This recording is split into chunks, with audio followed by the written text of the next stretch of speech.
Hi అండి, అందరు ఎలా ఉన్నారు? బాగున్నారా? అంజలి అండ్ డాటర్ ఛానల్కి స్వాగతం అండి. ఈరోజు వీడియోలో తాలింపు గోంగూర ఎలా తయారు చేయాలో చేసి చూపిస్తాను. తాలింపు గోంగూరకి కావాల్సిన ఐటమ్స్ అండి. గోంగూర, ఎర్ర గోంగూర తీసుకోండి. తెల్ల గోంగూర కన్నా ఎర్ర గోంగూర బాగుంటుందండి.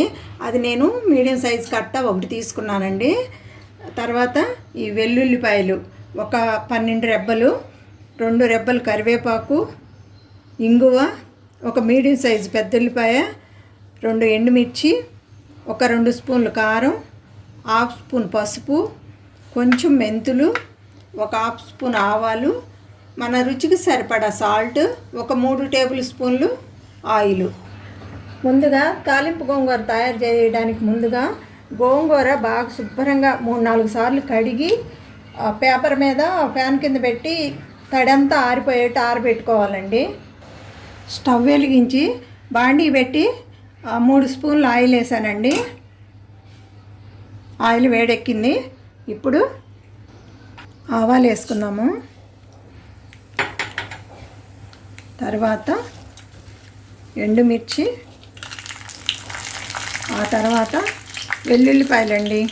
పొట్టు తీసి కడిగి ఇలా కొంచెము చితకొట్టాను, ఎందుకంటే అలానే వేస్తే పేలిపోతాయండి. అందుకని కొంచెం ఇలాగా చితకొట్టేస్తున్నాను.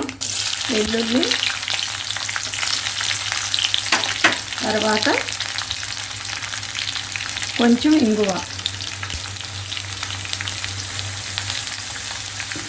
తర్వాత కరివేపాకు,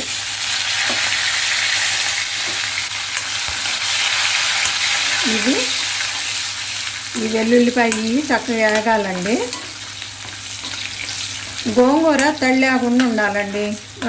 మనం కడిగి ఆరబెట్టినాక తడి లేకుండా చూసుకోవాలి. అదొకటను.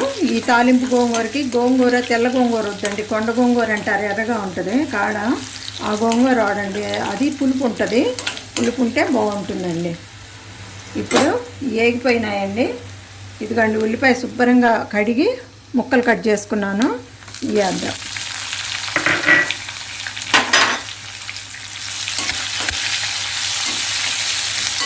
ఈ పెద్ద ఉల్లిపాయ ముక్కలు బాగా వేగాల్సిన పని లేదండి, కొంచెం మెత్తబడితే చాలు.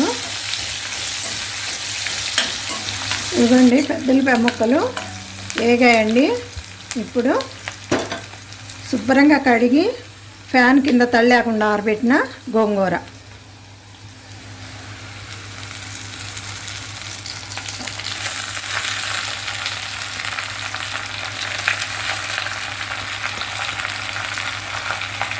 గోంగూర పెట్టిన తర్వాత మెంతులు కొంచెం, తర్వాత 1/2 స్పూన్ పసుపు, తర్వాత మన టేస్ట్కి సరిపడా సాల్ట్, ఇవన్నీ వేసి ఇలా కలుపుదామండి. గోంగూర ఊరకనే మగ్గిపోతుందండి. మూత పెట్టి ఒక 2 నిమిషాలు ఇలా మగ్గనిద్దాం. ఇక చూడండి, గోంగూర ఇలా ఆయిల్ పైకి వస్తుంది కదండి. ఇప్పుడు కారం, నేనైతే 2 స్పూన్లు, పెద్ద స్పూన్లు 2 వేసానండి. మీరు చూసుకొని మీ టేస్ట్కి సరిపడా వేసుకోండి. కారం వేసి బాగా ఇదంతా ఇలా కలపాలి. కలిపి మళ్ళీ 1 నిమిషం పాటు మూత పెట్టి కొంచెం మగ్గనిద్దామండి.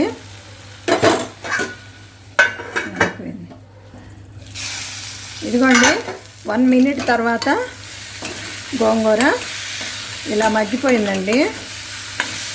తాలింపు గోంగూర తయారైపోయిందండి.